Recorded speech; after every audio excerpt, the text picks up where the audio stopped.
Hindi lamang ang sinasabi o tinatawag na mga Duterte ang interesado sa pag-dismiss. Ang pakiramdam ko, mismo ang administrasyon ay may mga grupo na nagsasabi na wag nang ituloy at baka mapahiya lang sa numero.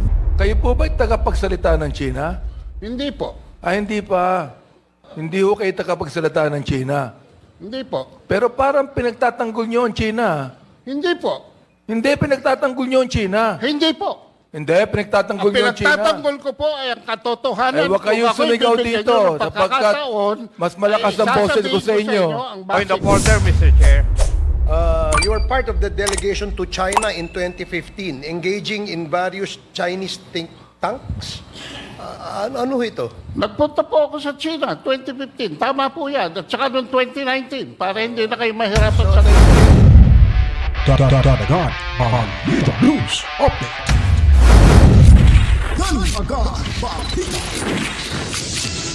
Okay po mga kabataan, nagbabalik naman ho tayo, magandang buhay at tayo po ay maglalahad naman ho ng mga impormasyon at yung pag-usapan naman ho natin dito, ito po yung patungkol ng pagdinig na karang araw dahil nga po dito ay naimbitahan si Ado Paglinawan. Itong si Ado Paglinawan ay bumabati ko sa ninyo ito kay Jay Tariela dahil nga sa kanyang mga pahayag na ayon pa ay medyo hindi katanggap-tanggap po para sa ating bansa. At ngayon binabaliktad na ito ay pro-China daw si Ado Paglinawan. Kaya ho, sa puntong ito, ipapakita ho natin sa inyo itong si Ado Paglinawan mga kabataan na hindi ho nasindak ni Akop, nila ni Barbers. Sino ba yun? Si Abante. At si Abante po ay talagang sinisindak niya dito si Ado Paglinawan. Pero hindi nila nasindak mga kabataan at sila na umurong na ho sa mga pagtatanong. Pero ang pangit lang ho dito ay tinanong ho ito ni Mr. Google or Tony Google si Ado Paglinawan kung ano ba yung masasabi at nalalaman niya patungkol ho sa konteksto ng UNCLOS sa usapin ho ng West Philippine Sea. Sinagot lamang ho dito ni Ado Paglinawan, ang problema ay para question pa na ni Barbers at nino ba na sa mga TRICOM dyan na hindi daw right person para ho magpaliwanag ho dito mga kabaitan. Tinanong lang naman ni Attorney Google at sinagot lang. Kaya medyo tameme ho sila dito at pinalagan niya talaga ang tri-committee mga kabalitaan. At ipapakita na ho natin dito si attorney o si Senator Amy Marcos dahil nga po ay sinabi dito na mismo yung kalyado ng administrasyon ng mga senador ay pabor na rin ho na hindi itutuloy ang impeachment trial dyan sa Senado. Parang naamoy ko na talagang marami ho talaga itong magagalit ho dito.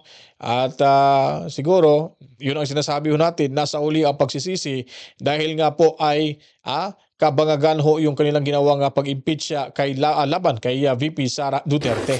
So ito na ho yung resulta sa kanilang katangahan dyan, nagdulot tuloy ng pananakit ng ulo at dibdib mga kabalitaan. Bukod sa mga kaalyadong senador ng mga Duterte, inamin ni Presidential Sister at Senator Amy Marcos na maging ang mga kaalyadong mambabatas ng kasulukuyang administrasyon ay gusto nilang mabasura ang impeachment case laban kay Vice President Sara Duterte. Report mula kay Mean Cordera.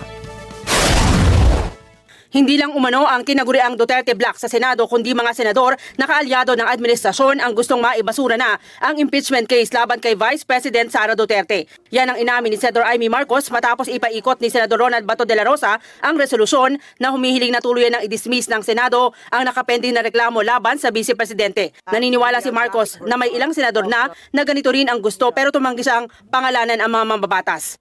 Mismo yung admin, sa palagay ko, interesado na mawalang bisa na yan kasi kinakabahan din na matalo. Aminin natin. Yun lang ang suspecha ko.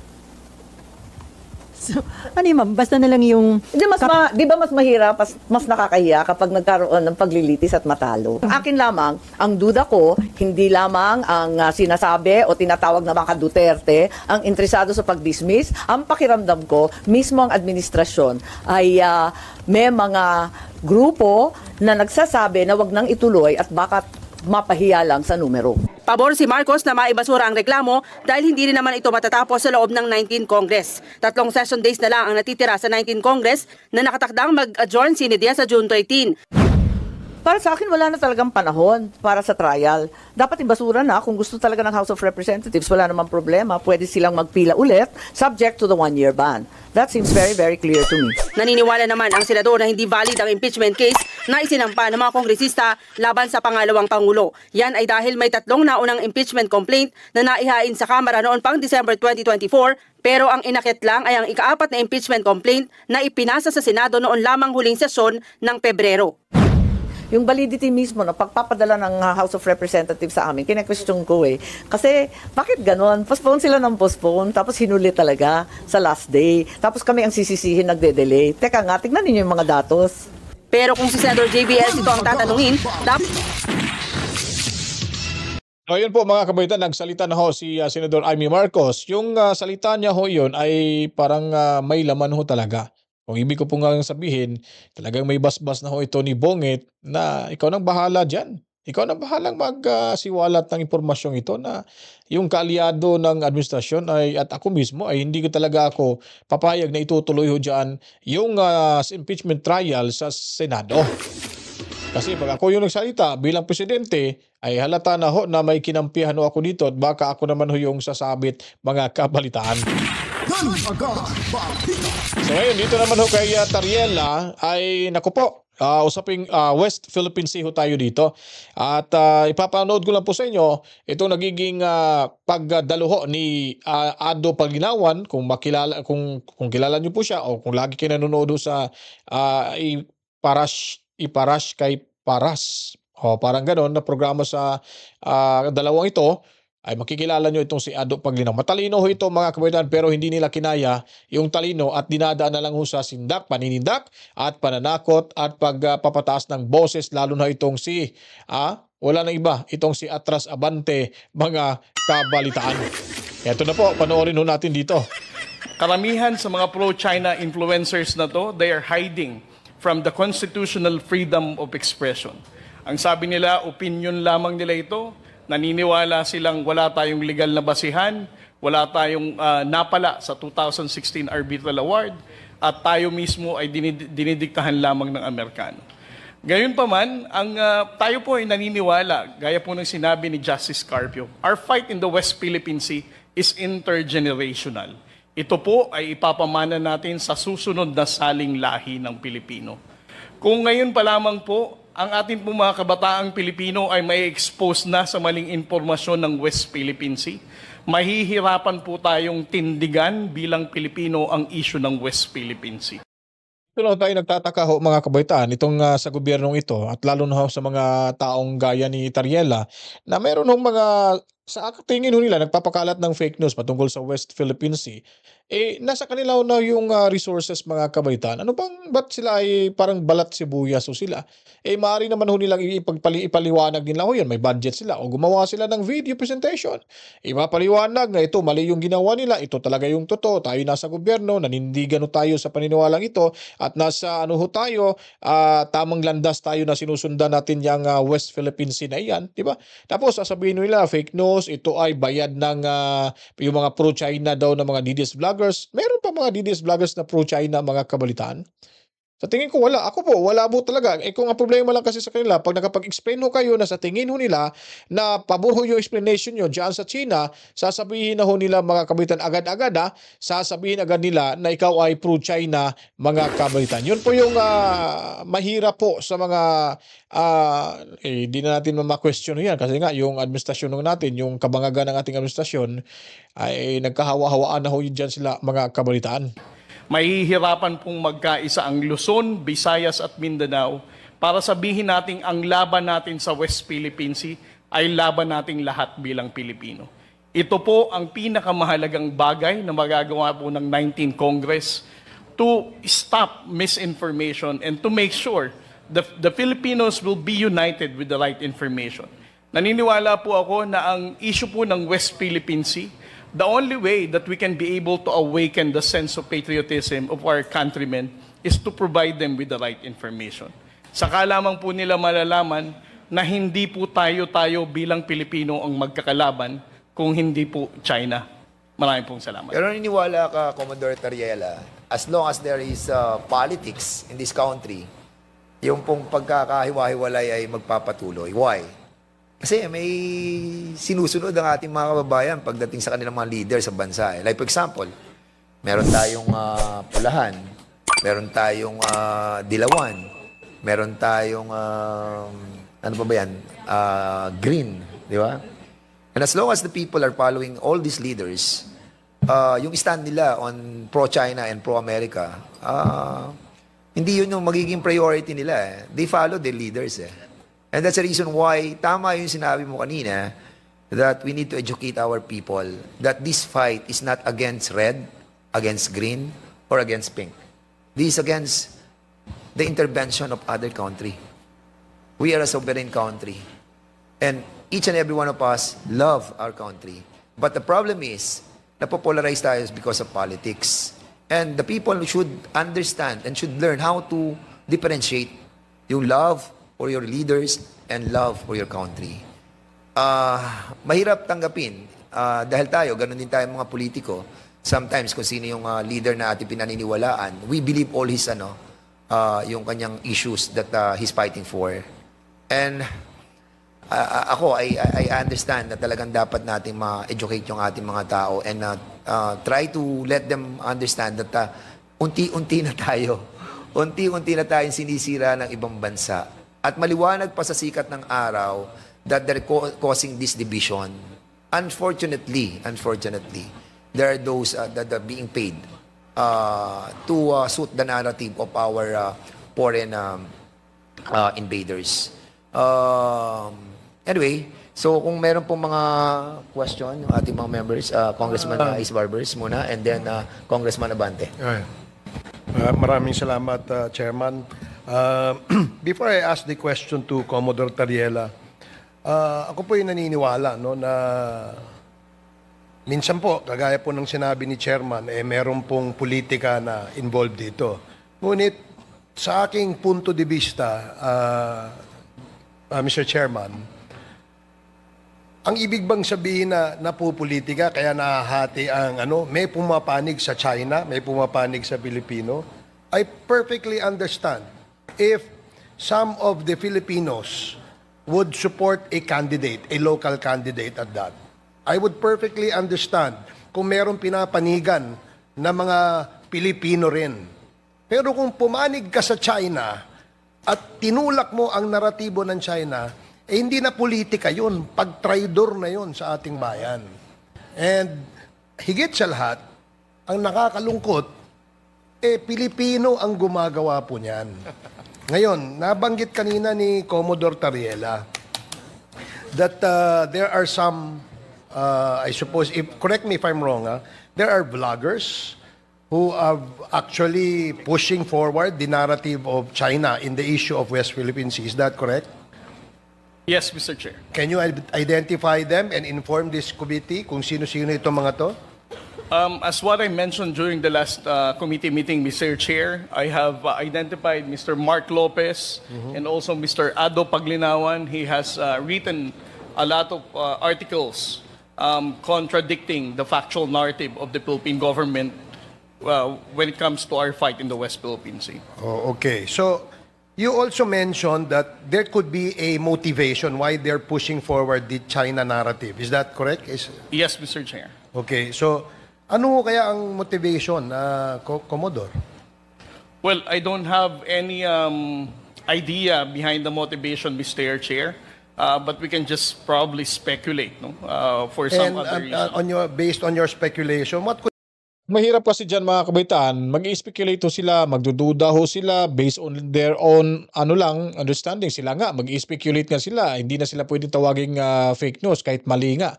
Kung mag-speculate yung mga DDS vloggers na ito yung mga explanation nila, sasabihin na ho nila na fake news mga kabalitaan, fake news peddler. Ngayon, ito inaakusahan nila na pro-China yung mga vloggers na nagpapakalat daw ng fake information, false information patungkol sa West Philippine Sea.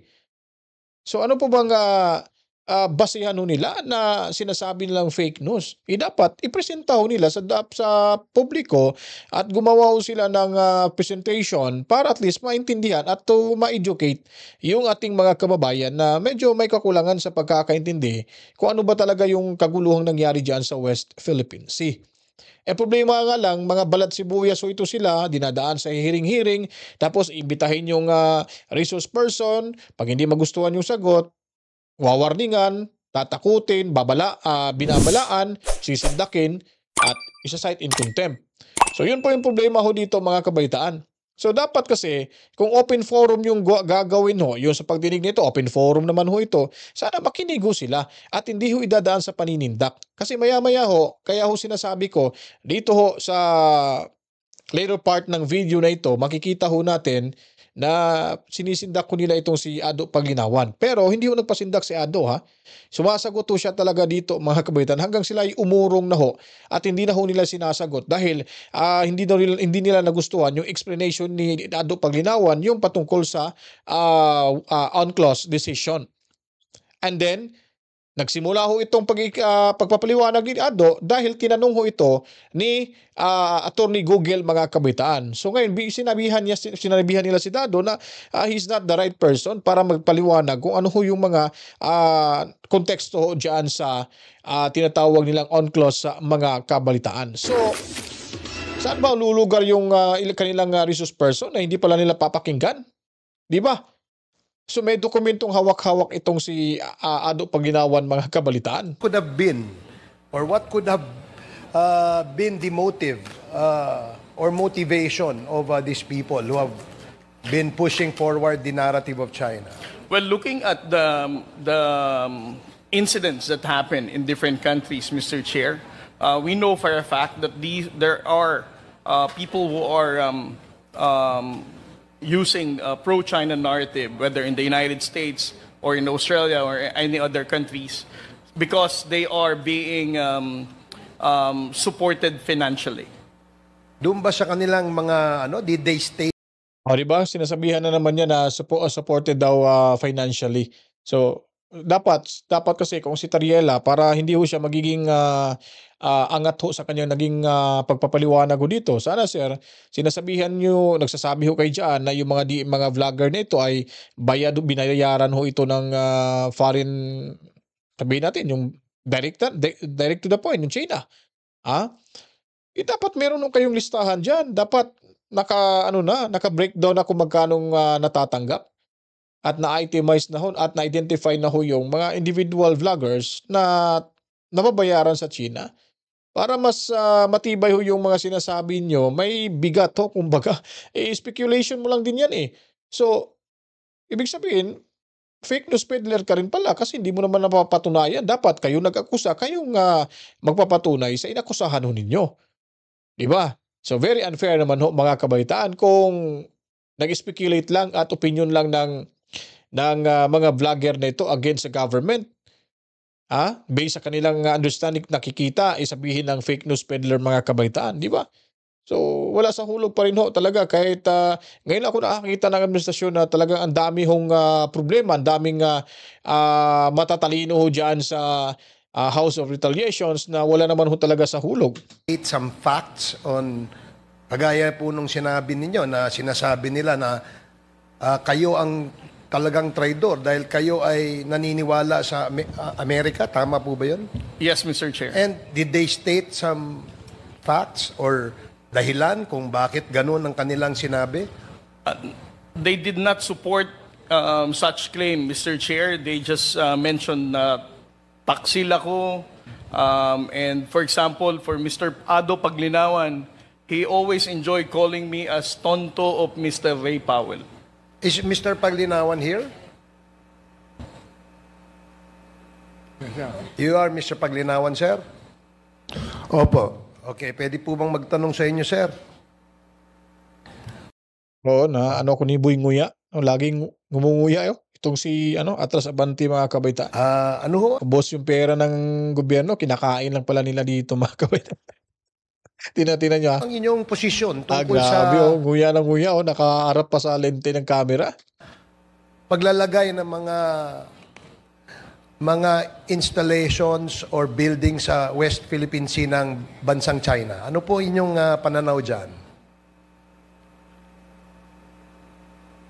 Ang pananaw ko po dito ay hindi napipinto sa pro-China o pro-US. Dahil kami po sa Asian Century PH. With all due respects to the Congresswoman from Bataan, ang aming pong panuntunan, kumukuha kami ng mga aligasyon, fina-fact check namin. At kung may diversion, nagbibigay kami ng sarili naming opinion. Yan po ang proseso na aming sinusundan. Sa pagtatayo po ng mga installation ng China dyan, yan po ay batay sa kanilang pananaw. Maaring mali yan sa ating pananaw, pero sa kanilang pananaw, tama sila. Sige po. Sa inyong pananaw, sino ho may-ari ng West Philippine Sea? Yung tinayuan nila ng installation, Mr. Paglinawan. Unang-una po, kailangan bumalik tayo sa basic definition of terms. Nagbanggit po kayo ng West Philippine Sea. Excuse me po, sir. Yun na lang po, para hindi po humaba. Doon na lang po sa area where the Philippines claims ownership on those islands na tinayuan po ng China, ng kanilang mga installations. Ano hong pananaw nyo doon? Tayo po ba may-ari noon o sila? Wala po tinatayo ang China sa mga instalasyon, sa mga lugar na ating inokupa. Doon ho sa Scarborough Shoal, wala ho ba silang tinayo doon? Unang-una po, mismo sa testimonya ni Mr. Tariela na antas ng pagpapatupad ng batas ay ang customary law. Yan po ay pinagtitibay ng actual occupation, sustained administrative control, and defense if necessary. Magbibigay po ako ng ehemplo. Noong pong 2012, dito po sa, with all due respects, dito po sa inyong privilege speech, sinight ninyo that the occupation of Scarborough Shoal in 2012 marked a significant turning point, with China asserting historic rights as their justification. Isumiti po natin ito sa fact check. Hindi po historic rights ang pinagtitibay ng China sa Scarborough Shoal. Mr. Chair. Ang soberanya po na in-exercise ng China sa Scarborough Shoal, Mr. Chair. is out of the fact that we abandoned control after the stand-off. Okay, sige po, sir. Teka ho, para ho, medyo lumalawak na tayo kasi sa aking pananaw, I may be wrong. In your case, you may also be wrong. Sabi po ng UNCLOS kasi, yung area yun ay atin. Kaya nga ho, ang tanong ko sa inyo, ano mang inyong pananaw? Wala po kayong maipapakita Mr. sa Chair? akin. Mr. Chair. Sa UNCLOS, na yung area na yan. Hindi ho ba naging dispute yan because nagkaroon nga ho, kaya nga ho nagkaroon ng arbitral ruling noong 2016. Dahil po kiniklaim yan at tayo naman po ay kiniklaim nating ating yan. Sige, Commodore Tariela, excuse me lang, sir. Wait. Commodore Tariela. Let the chair... We all understand that the 2016 arbitral award has already invalidated the historic whatsoever claim of the People's Republic of China. So we should not allow Mr. Ado Paglinawan saying all those lies, because as I said, He's a pro-China fake news purveyor, and we should not allow him to say those kind of things in this So yun ang problema dyan. So ngayon sinabihan na naman niya na fake news daw si Ado Paglinawan mga kabaitan at hindi niya papayagan na magsalita ho siya ng ganun-ganun ho dyan mismo sa plenaryo o dyan sa pagdinig na iyan. So saan po ba yung transparency ho natin kung maintindihan? Para maintindihan natin both sides, dapat marinig ho natin kabila. At itong si Tariel, marinig ho natin kung ano yung magiging diskusyon ho nila dyan. Parang dinodomina niya na ho sa pamamagitan ng pagkokontrol niya ho na hindi pagsasalitain itong si Ado Paglinawan sa kanyang nalalaman mga kabalitaan. Hallowed hall of the House of Representatives. Mr. Chair, abogado po ba si Mr. Paglinawan? We can ask him, you can ask him personally. Abogado po ba Mr. kayo? Ado, you are now recognized. Chairman Abante is asking a question. You can answer him Mr. directly. Chair, Go ahead. abogado po ba kayo, Mr. Paglinawan? Hindi po. Ako po ay marunong lamang magbasa. Hindi po kayo abogado. Ano po? Marunong kayong ano? Marunong lang po akong magbasa. O, pangalawa, ako rin po marunong magbasa eh. Pare-pareho tayo. Opo. Oho. Pangalawa, kayo po ba'y tagapagsalita ng China? Hindi po. Hindi pa. Hindi ho kayo tagapagsalita ng China. Hindi po. Pero parang pinagtatanggol nyo ang China. Hindi po. Hindi, pinagtatanggol nyo ang China. Hindi po. Hindi, pinagtatanggol nyo ang China. Pinagtatanggol ko po ay ang katotohanan. Huwag kayong Kung ako'y sumigaw bibigyan dito. nyo ng Sapagkat pagkakataon, mas malakas ang ay boses ko sa sasabihin inyo. ang Point base of ko. order, Mr. Chair. Order. Point of order, Mr. Chair. Yes, what's the point of order, Chairman Akop, please? The resource person concerned does not know the rules. So it's better that we remind him of our rules so that any member of this committee will not move to cite him in contempt. I think, Mr. Chair, that is your duty.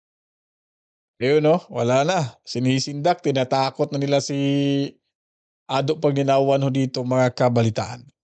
Ganun ho sila dyan sa tri-committee hearing na iyan. No? Parang para manahimik na, siyempre, binabalaan na para manahimik itong si Ado Paglinawan. Pero, well, in fact, itong si Ado Paglinawan, mga kabalitaan, ay may alam ho talaga ito sa West Philippine Sea. May alam lang ho talaga ito. Kaso nga lang, wala ho siya sa posisyon na magsalita dyan dahil nga po, unang-una, itong administrasyon na ito ay isang apog lang ho. At itong si Ado Paglinawan ay klaro ho at taga-suporta naman ho ito ni Tatay Digong Duterte. Kaya hindi ho nila ito bibigyan ng lugar dyan na ipaliwanag yung kanyang mga nalalaman patungkol ho sa usaping ito.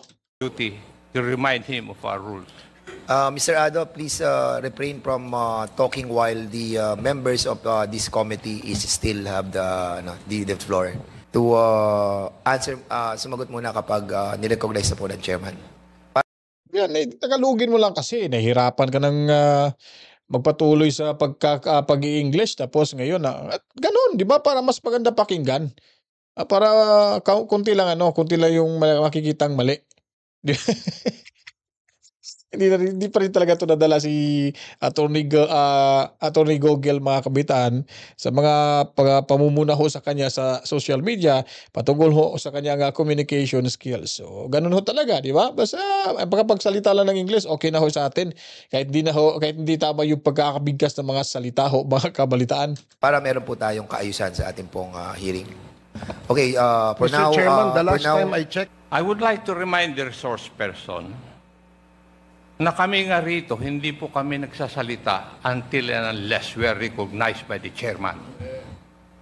Now, if you're not going to recognize and obey that rule, I'll be compelled to move to cite you in contempt for disrespect. I hope that is understood. Kanina pa ako rito, nakikinig. And if you notice, if I speak, I ask permission from the chair. Why? Because it's the rule. Now, if you are here, you follow the rule. when you are in Rome, do what the Romans do. I hope that is understood. Thank you, Mr. Chair. Meron lang Mr. Chair, sige, maraming salamat. Pinaiblad ho dito si Tatang. O, ikaw naman kasi Ado, di ka kasi nakikinig, di mo kasi sinusundan yung rules nila. O, tingnan mo, nakapag-react tuloy si si Tatang mga kapatid. Para may masabi lang, para makita lang yung papel niya dyan na may papel pala to si ngayon dyan. Kala ko nakikinig lang yan. Pero itong si Paduano, wala, naghihintay lang yan ng tamang tiyempo. Pag nagkamali si Ado rito, malamang siya yung magsasite in contempt dito mga kabalita. Pasang-pasa na eh.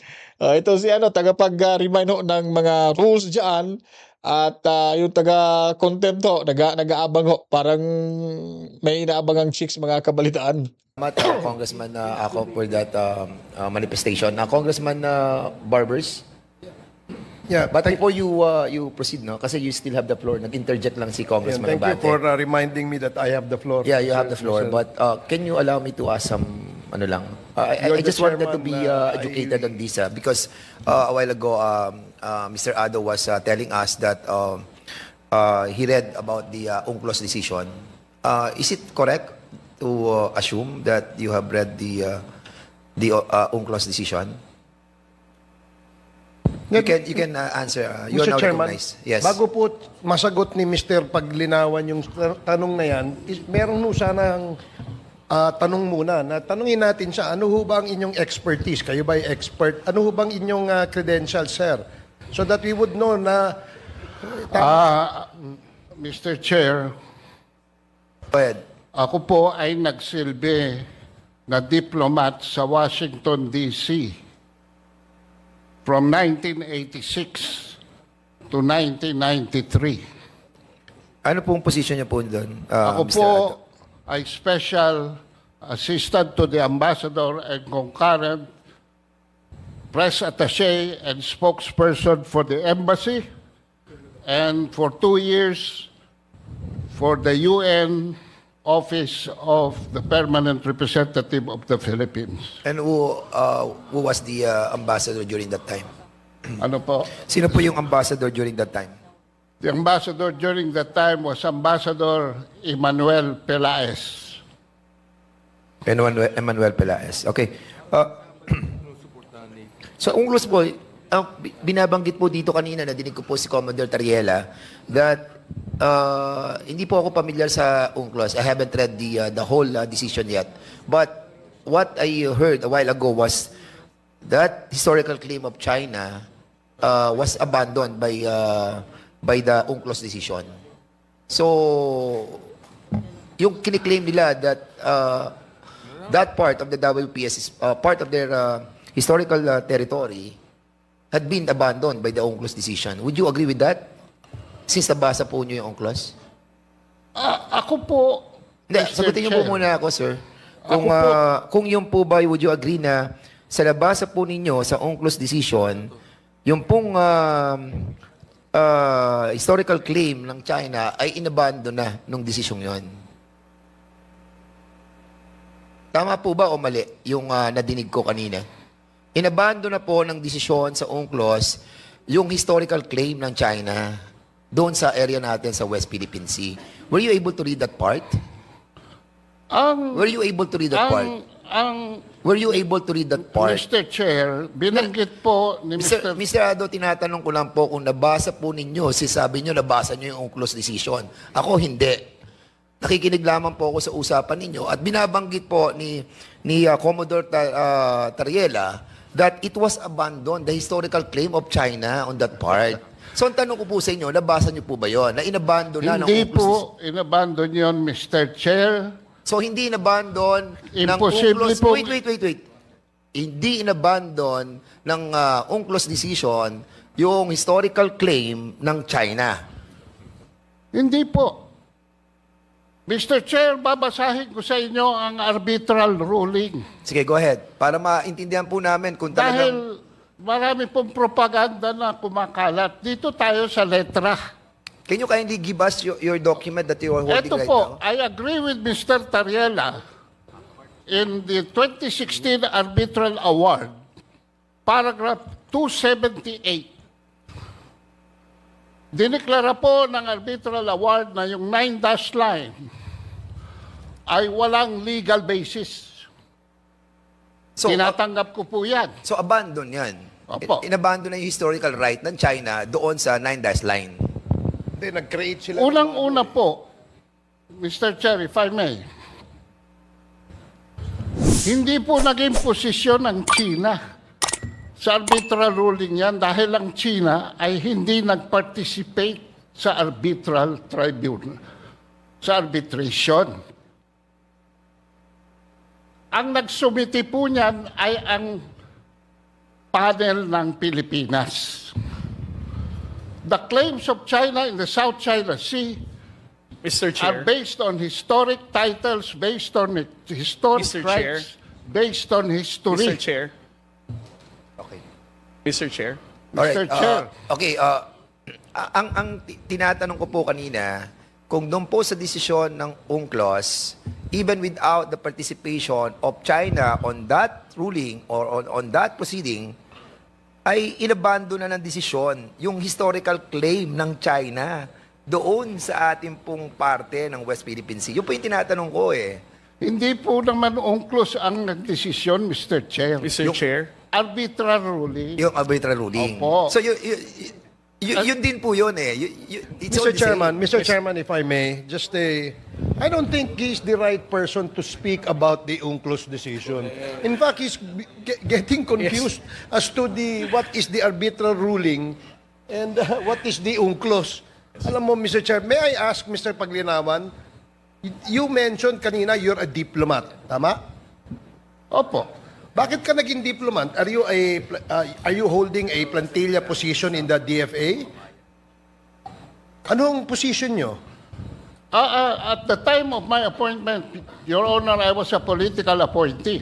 But at the time of my termination of tenure, No, I sir. was certified by the Sir, President to sir. have already been joined the ranks. Sir, hindi ka ho diplomat.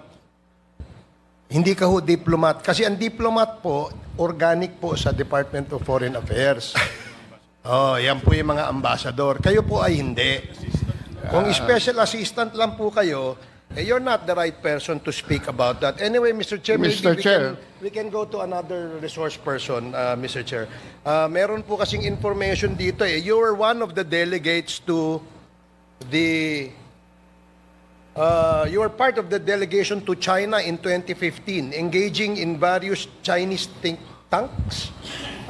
Ano ito? Nagpunta po ako sa China, 2015. Tama po yan. At saka noong 2019, para hindi na kayo mahirapan sa Google. Thank you, Mr. Chairman. That explains why he has that kind of a mentality. Salamat po, Mr. Paglinawan. O, di ba mga kabaitan? Sinabihan pa na kaya ka meron kang ganyang klaseng mentalidad. So minamalito nila yung kaalaman nito ni Ado Paglinawan o di kaya ay hindi lang ho talaga nila papayagan na magpaliwanag si Ado Paglinawan para malaman ho at marinig, mapanood ho ng karamihang Pilipino kung ano ba talaga behind that West Philippine Sea na pinag-aagawan ho ng ating bansa at ng China, mga kabalitaan. So ngayon, sinabihan ho siya dito na hindi ho siya right person para magpaliwanag at magpapaintindi sa kanila sa UNCLOS at yung tinutukoy niyang arbitrary mga kabalitaan. At dito naman ay nagsimula dahil tinanong nga ito ni Attorney Gogel. Siyempre naman may alam mo siya, hindi sinagot niya. Kaso lang hindi nila matanggap-tanggap yung sagot ho ni Ado Paglinawan kaya bupol ho sila dito mga kabalitaan. So kung nagustuhan niyo po mga kabaitan, dito yung ating video presentation ngayon. Huwag niyo pong kalimutan mga kabaitan. Panoorin niyo po hanggang matapos ang video at i-share, paliguan ng maraming likes, buhusan ng maraming komento, reaksyon, opinion at suggestion. Then pindutin ang notification bell. Lalo na ho, mag-subscribe na rin ho kayo mga kabaitan. Labanan ho natin yung mga taga-gurgor ng ating bahay para tuloy-tuloy ho tayo sa ating paglalahad ng mga impormasyon at balita. Maraming salamat sa panunod. Mami Rose dyan sa Lapu-Lapu City sa Cebu, si Boss Toby, and of course si Ma'am Ana Santos, and then si Boss Dennis. Maraming salamat sa panunood. Assalamualaikum sa ating mga kapatid na Muslim. Masalam. And then of course, saludo tayo sa ating mga makabagong bayan nating bansa, ang overseas Filipino workers, saan mang lupalop ng ating mundo kabalitaan. And of course, Luzon, Visayas, o Mindanao, saan man sa ating mundo, basta may mga Pilipino. Ang bahay na ito ay para ho sa inyo, mga kabalitaan. Pinagits tayo sa itong pagbabalik dito lamang ho sa ating munting bahay, Danagan Balita Reaction Video News Update. Ako ba magpapaalam na, to God be the glory. Mama, chup chup! Peace out!